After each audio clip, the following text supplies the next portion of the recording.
기가 막힌 BGM입니다 이거. 외부자들 두 분 소개해드립니다. 김근식 국민의힘 전 비전전략실장, 박원선 전 정의당 의원입니다. 안녕하세요. 네, 안녕하십니까. 네. 전을 빼드리고 싶어가지고 제가. 네. 뗄 날이 있겠죠. 왠지 뭐 신당 이렇게 하면 빠지고 그런 거 아니에요 전자? 아니 그 이제 신당이 말이 네. 많이 나오는데 네. 생각처럼 쉽지 않아요. 아 그래요? 이게 왜냐하면 원래 이게 그 양당의 구심력이 공고한 데다가 네. 내년 총선이 성격이 시기적으로도 그렇고 또 정치 흐름상으로도 그렇고 이게 대선 2차전이에요. 그러니까 삼지대가 자리 잡기가 만만치 않은 선거입니다. 그러면 양당의 구심력과 그 대선 2차전과 같은 그런 성격을 밀어낼 수 있는 강한 어떤 질량이 있어야 되는데 아직까지 그런 건 형성이 됐다고 보기가 어렵죠. 그렇지만 신당에 지금 얘기는 계속 나오고 그렇지만 있고. 또 우리는 도전은 멈추지 않는다. 삼지대는. 예.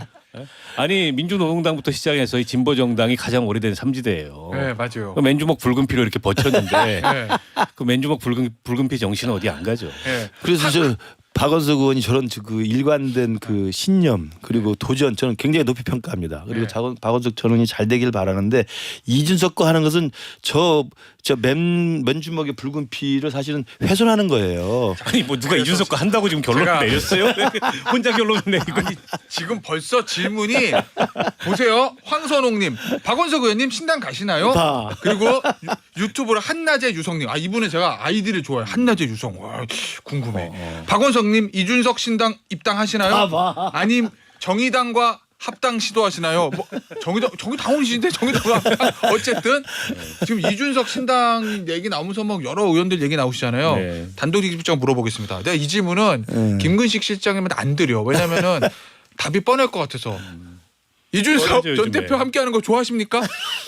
안 드려, 내 김근식 실장한테는. 여기 뭐 드러나 많아고요. 지난주 일요일 날 예. 그 이준석 전 대표가 연락이 와서 예. 같이 점심을 먹고 네. 차 한잔하면서 이런저런 얘기를 했어요. 그게 바로 인요한 그 혁신위원장하고 부산에서 영어로 어쩌고 저쩌고 한 다음 날이에요. 예, 미스터 린튼 사건 다음이구나. 그래서 왜 그랬냐부터 시작해서 이제 얘기를 쭉 네. 듣고 이런저런 네. 얘기를 했는데 그 이준석 전 대표가 신당에 관해서 자기 고민을 얘기한 건 처음인 것 같아요. 그 전까지는 예. 뭐 그냥 지나가듯 오며 가며 뭐 방송에서 이렇게 얘기한 거였는데 그날은 조금 그 구체적으로 예. 본인이 갖고 있는 고민에 대해서 얘기를 했고 또 저도 평소에 삼지대론자로서 제가 갖고 있는 지론과 제가 갖고 있는 생각 또 이준석 전 대표한테 주고 싶은 조언 이런 얘기들을 했죠. 예. 근데 그때 제가 분명히 확인했던 건 비례정당은 안 한다 이 얘기를 다시 한번 하더라고요. 그러니까 저는 이준석 신당이라는 브랜드로 경쾌하게 비례정당을 할 수 있다. 현 제도가 유지된다는 전제하에 네. 이런 얘기를 제가 방송에서도 많이 했어요. 다들 그렇게 예상을 많이 했죠. 근데 사실. 이제 본인은 그 생각은 없다. 예.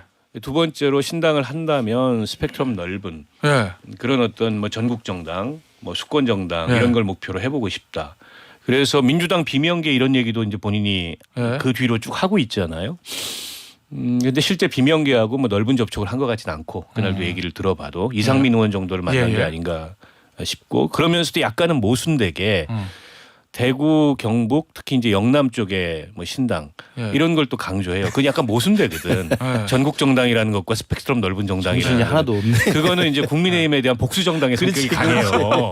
영남 그래서 아직 복수정. 이제 정리가 덜 됐구나. 네. 본인도 고민 중이구나. 그래서 고민을 한번 발전시켜 봐라. 그리고 자, 그럼, 예. 열어놓고 논의를 해보자. 예.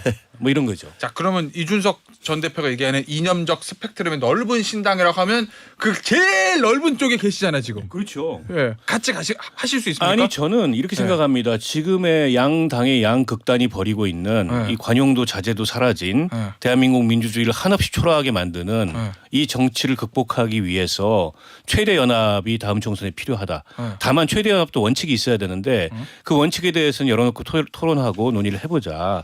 라는 게 이제 제 지론이고 그런 차원에서 보면 적어도 정치를 어떤 논리적이고 이성적이고 그런 것에 기초한 어떤 문제 해결 능력을 보이는 이런 정치를 지금 국민들이 기대하고 바랄 것 같아요. 그런 차원에서 본다면 이준석 전 대표는 분명히 대화하고 그다음에 뭔가를 같이 모색할 수 있는 파트너죠. 저는 그렇게 생각해요. 생각이 달라도. 그러나 이제 그 생각의 차이를 어느 정도 좁힐 수 있는지가 일단 관건일 거고 두 번째 제가 이준석 전 대표 때 얘기한 거는 그렇게 스펙트럼 넓은 정당을 하려면 이준석 신당이라는 브랜드는 안 된다. 그러면 민주당의 비명계도 담기기 어렵고 정의당의 박원석도 담기기 어렵다. 그건 이제 다른 어떤 공통분모를 찾아야 된다. 이준석 신당이 아닌. 이런 얘기는 했고 본인도 그거에 대해서 이준석 신당이라는 브랜드를 고집하겠다. 굳이 이런 생각을 하진 않는 것 같아요. 알겠습니다. 그러나 그래도 아까도 말씀드렸듯이 아직 자기 정리가 덜 됐어요. 그래서요. 짧게 같이 가실 가능성 있어요, 없어요? 저는 충분히 열어놓고 검토하고 토론한다. 충분히 가능성 열어놓겠다. 저는 이제 알겠습니다. 이준석 신당에 대해서 좀 야멸차게 그 전망을 하면 신당 막 입에 나오는 대로 떠들고 생각나는 대로 하다가 결국은 혼자서 대구 무소속으로 갈 거예요. 이건 예전부터 그 기획했던 이야기입니다. 혼자 대구 무소속이요? 그럼요. 그러니까 이미 탈당을 하거나 헤어질 결심을 선 것은 뭐 다 아는 사실 아닙니까? 이쪽에서 아무리 손을 내밀고 뭐 그 포용을 해도 안 되는 거고 어떤 구실을 만들어서라도 탈당을 할 건데 윤석열 대통령이 와서 무릎 꿇고 아마 만나자고 해도 안 만날 거예요. 이래저래 구실을 잡아서 일단 탈당의 결심을 섰기 때문에. 근데 탈당 이후에 신당 이야기를 입에 나오는 대로 하다 보니까 뭐 언론에 엄청 나와 있고 우리 그 오로지 결기 가지고 제3지대에서 정치 개혁을 해보려고 하는 박원석 의원까지 지금 들썩이고 있는데 이준석 대표의 입에서 나온 신당 한마디가 금방 박 의원이 말한 것처럼 아무 준비 없이 아무 생각 없이 아무 디자인 없이 그냥 뚝뚝 내질르는 겁니다. 그렇기 때문에 거기에는 윤석열이만 안 되면 된다. 라고 하는 반윤이라는 보복의 정서, 그 국민의힘을 내가 반드시 혼내주겠다라고 하는 이 복수의 심리, 이게 가장 밑바닥에 있는 거고 그 외에 기자들이 물어보면 뭐 광주도 갈 수 있고 대구도 갈 수 있고 무슨 뭐 스펙트럼 넓게 하고 뭐 제3지대 얘기까지 다 하는데 그 정리가 전혀 안 되죠. 그래서 제가 볼 때 이준석 신당이라는 것을 박 의원께서 포기해야 된다고 말씀하신 건 정확한 지적일 거예요. 왜냐하면 비명계까지 아우르고 하려면 이준석이 빠져야 되는 거죠. 이준석이 빠지고 사람이 빠지고 노선과 정책과 어떤 정치적 지형에서 만들어져야 되는데 이준석 그 성정으로 봐서 본인이 빠지고 뭐 할 수 있겠습니까? 전혀 불가능하다는 생각이 들고 두 번째는 제가 이제 2015년에 안철수랑 함께 국민의당을 해보고 다 망한 사람 입장에서 제가 말씀을 드리는 겁니다. 박원석 전 의원께 말씀을 드리는 건데 왜 다 망한 사람 입장이라고. 다 망해서 다 흐트러졌잖아요. 그리고 제가 볼 때 제일 중요한 건 그 제3지대에서 이 극한 대결의 양당의 적대적 공정관계를 깨는 게 너무너무 필요한데 그걸 제3지대에서 큰 동력도 없고 이준석 같은 그 성정도 안 좋고 인성도 안 좋은 사람을 중심으로 뭉치는 것보다는 각 정당에 들어가서 박원석 의원이 좋은 분이니까 나도 좋은 사람이면 각 정당에 들어가서 그 정당을 개혁하는 것밖에 없습니다. 밖에서 만들어서 하는 것은 이미 수십 년 동안 실험했지만 불가능한 것이고 각 정당에 좋은 사람이 들어가서 좋은 사람이 공천받고 좋은 사람이 당선돼서 새롭게 정치판을 짜는 게 각 정당의 변화와 혁신이 중요하다고 봐요. 제가 십수년간 정치를 관찰하면서 그렇게 좋은 사람들이 정당에 들어가서 양당을 개혁해야 된다고 들어가면 사람이 나빠지더라고요. 그게 지금까지 반복이었어요. 악화가 양화를 구축하는 뭐 이런 건가요? 그래서 이 구조를 깨지 않으면 그게 달라지지 않고 그게 이제 수십 년 동안 있었던 수열론이잖아요. 수열해봐야 그 정당들이 갖고 있는 그런 어떤 이 굉장히 제한적인 이런 모습들이 바뀌지 않는다라는 말씀 좀 드리고 싶고 저는 지금 논리적으로 약간 모순돼 있다고 생각해요. 국민의힘 내부에 이준석과 이준석 신당을 바라보는 이 시선이 모순이요? 저거 절대로 안 된다. 저 될 리가 없다. 근데 될 리가 없고 절대로 안 되면 냅두면 되잖아요. 근데 또 막 폄훼하고 깎아내리고 될까봐. 저게 혹시라도 똥물튀길까봐. 그러니까 이게 난 모순돼 있다는 거예요. 그럼 이런 거요? 나갔으면 좋겠는데 왠지 좀 꺼적지근해 이런 이준석을 거. 잡을 생각이 있으면은 이준석이 그 국민의힘에 머무르도록 조치를 취하면 됩니다. 그거는 인유한 위원장을 내세워 가지고 그런 식으로 정서적 화해와 위로 공세를 하지 말고 그런 걸로는 해결이 안 돼요, 이 문제가. 그러면 어쨌든 뭐 체리따봉부터 시작해서 부당하게 당대표직을 흔들어 가지고 뺏은 거니까 그거에 대해서 인정하고 거기에 책임질 사람들 책임지고 그리고 이번 총선에서 이준석의 역할론을 인정해서 적정한 권한을 주고 그렇게 해서 문제를 해결해야 되는데 그럴 생각은 추호도 없고 저놈은 인성이 나빠. 이게 나쁜 놈이야. 절대로 안 돼. 제가 하는 일은 아무것도 안 돼. 이렇게 한다 그래서 문제가 해결되지 않는다는 거예요. 그리고 이준석 그 전 대표의 이른바 이제 뭐라 그럽니까 캐릭터 내지는 태도 이거는 이슈가 아니에요.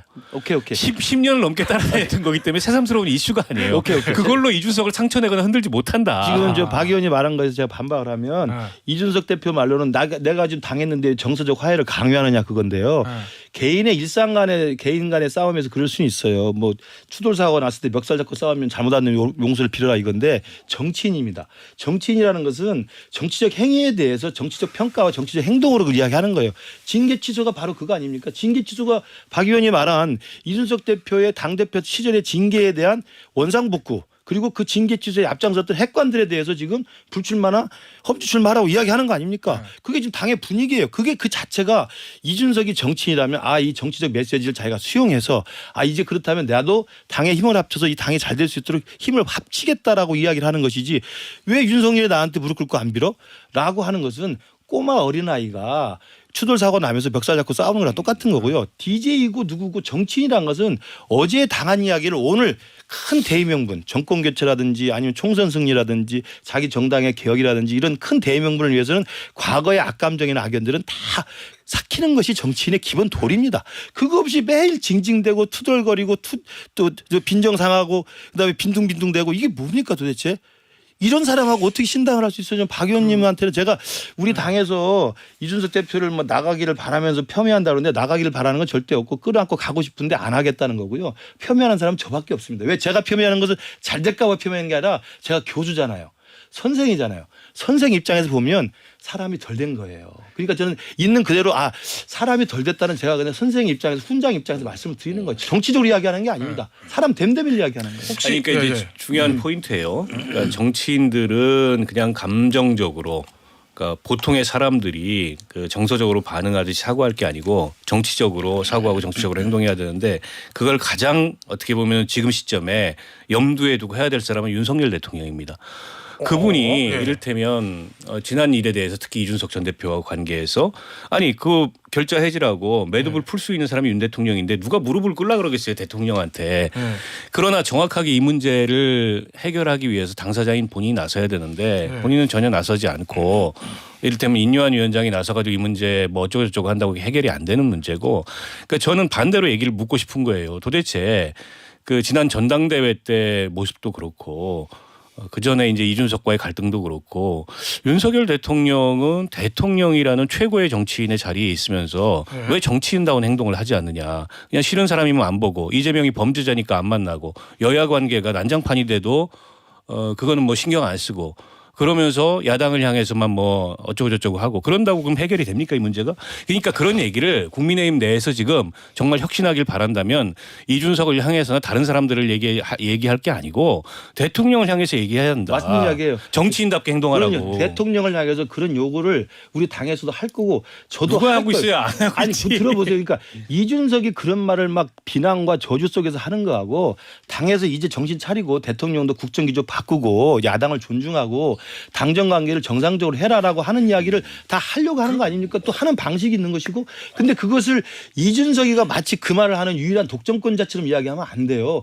김근식이도 홍범도 흉상이라든지 대통령의 체리따봉이라든지 바이든 날려면 때 제가 있는 그대로 이야기했습니다. 이건 아니다. 그런 당의 움직임은 다 있는 겁니다. 근데 이준석만이 내가 혼자 떠들고 있는데 윤석열이는 왜 안 바꾸냐라고 이야기하면 그것이 윤석열 대통령을 바꿀 수 있는 방식도 아니고 정치를 ABC라도 알면은 그렇게 해서 정치가 풀리지 않는다는 걸 다 알 텐데 그냥 자기 성정을 자기가 못 이기면서 자기가 당한 걸 꼭 대갚아줘야 되는 어린아이의 투덜거림과 이 투정이라고 저는 봐요. 김근식 교수 정치인답지 않아. 계속 저렇게 특정인을 놓고서 저렇게 얘기하는 거. 요 얘기는 제가 봤을 때는 제가 이제 우리 아들 훈육시키는 것 같아서 죄송합니다. 저 12월 27일까지 계속 할 것 같거든요. 그러니까 오늘은 여기까지 하고 다음 주에 또 할게요. 하면 계속 할 것 같아요. 요 얘기는. 어쨌든 저 연말 전국의 가장 뜨거운 이슈니까 어제 국민의힘 혁신위에서 있었던 얘기 좀 볼게요. 혁신안 3호 청년 비례 50% 의무 할당 일종의 아이디어입니다. 제안이에요. 아직 지도부 당에다 얘기하는. 그리고 저 우세한 지역구 뭔가 강남 3구 얘기겠죠. 예. 송파봉도 해당됩니까? 모르겠네요. 저 청년 우선 공천권. 네. 요거 이런 아이디어 어떻게 보십니까? 이게 아마 이제 젊은층 표심을 의식한 그런 혁신안을 낸 것 같은데요. 일단 이게 이제 뭐 최고위원회 수용이 될지는 지켜봐야 될 것 같고. 그리고 약간은 좀 저는 철진한 얘기를 한다 이런 생각이 들어요. 철진한. 그게 이제 지난 총선 때 많이 그런 걸 했어요. 각 당에서. 예, 많이 있었어요. 네, 비례대표들 그래서 청년들 내세우고. 근데 이제 청년들이 그걸 다 겪어봤는데 그런다 그래서 이를테면 정치에 우리가 바라는 그 요구사항이나 모양이 달라지지 않더라. 몇 명 더 들어간다고. 달라진 거 그걸로 없다. 해소가 안 된다. 지금의 이 문제들이. 네. 라는 건 이제 경험적으로 이미 청년들이 겪고 있는 거고. 그리고 이를테면 그렇게 해서 들어간 사람들이 정말 청년 전체의 대표성이나 네. 혹은 청년들이 지금 정치를 보면서 아쉽거나 부족함을 느끼는 그런 요구들을 잘 반영해서 정치를 하느냐, 그것도 또 아니었어요. 때문에 그걸로 아마 이제 청년들의 마음을 산다거나 이러기는 어려울 거고, 오히려 실질적인 문제 해결에 나설 수 있는 뭐 정책이 됐든 공약이 됐든 예. 이런 것들이 훨씬 더 본질적인 요소일 거고, 다만 이제 의미는 이런 거예요. 좀 젊어지자. 국민의힘의 정치가. 네. 국민의힘 정치하면 딱 떠오르는 게 이 꼰대 정치 느낌이 강하잖아요. 이준석이 저렇게 내조는 것도 이제 꼰대 정치의 전형적인 특징이고, 이걸 좀 바꿔보겠다. 네. 그래서 이준석이 아니어도 다른 이준석들이 얼마든지 있다. 이런 걸 의도하는 것 같은데, 의도대로 잘 먹힐까요? 전 잘 모르겠어요. 예.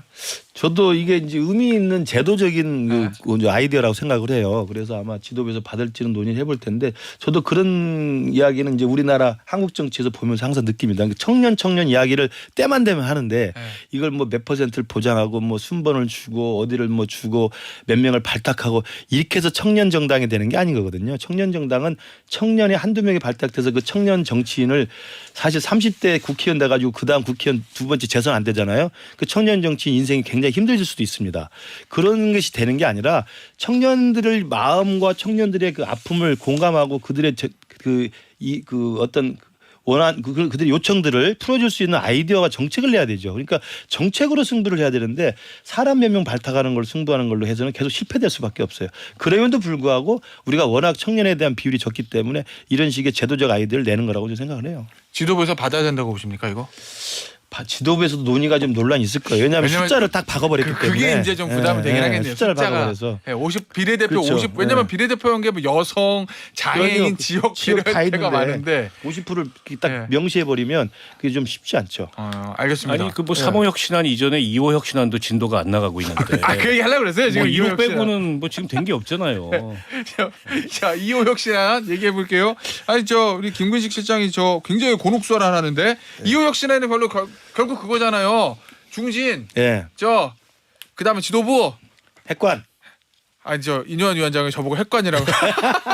핵관이라고 하지 마세요. 대통령과 가까운 의원들이라고 표현하라고. 어찌 됐건 네, 네. 소위 말하는 핵관. 수도권 험지 출마하든지 불출마라 이건데 김기현 대표가 어제 네. 이 얘기, 언론 보도가 너무 급발진하고 있다. 모든 일에는 시기와 순서가 있다. 이거는 어떻게 해석하십니까, 우리 박원석 의원은? 아니 일단 그 전에 주호영 의원이 딴 대구에서 시작해서 대구에서 서울 안 끝냈거든. 간다. 대구에서 시작하니까 대구에서 마친다. 이 말씀을 하셨잖아요. 네. 그리고 이제 김기현 대표 발언까지 나왔어요. 네. 인요한 그만 좀 조용히 해. 이 얘기를 저는 네. 한 거라고 보고요. 네. 당신이 그 떠든다고 되지 않아. 이 얘기를 한 거고, 다른 한편으로 보면 용산하고 밀당에 들어간 거죠. 아니 뭐 그런 얘기 할 수 있는데 네. 뭔데 그럼 그 다음 얘기도 해보세요. 네. 이 얘기를 한 거지. 그 다음 얘기는 없고 입싹 씻고 네. 다 비켜라 이 얘기만 하면 비킬 수 있냐 우리가. 장제원 의원은 심지어 행동전에 나섰어요. 차 90대 동원해가지고 네. 지역구 산악회? 주민들의 산악회. 네. 완전 시위잖아. 90 대단한 능력의 소유자예요. 90대면은 거의 4천 명 가까이 되거든. 그 산악회가 정기적으로 모임을 한다고 이제 아니 보도가 그러니까 났죠. 아무리 네. 정기적으로 모임해도 지역구에서 산악회 의원들 많이 하지만 네. 차 90대 동원해가지고 뭘 갈 수 있는 사람은 드물어요. 왜 그렇긴 하죠. 장제원 의원이 지역 관리를 엄청 타이트하게 잘하는 것 같아요. 이게 일종의 시위를 한 거잖아요. 그런데다가 일부 이제 언론인들이 취재한 걸 보면은 버티게 들어갔다. 네. 권성동도 장제원도. 그러나 저는 뭐 그 두 분이 끝까지 버텨가지고 공천 못 받으면 무소속으로 출마해서 한번 해보자 이렇게는 안 나올 건데 안 나올 거라고 보는데.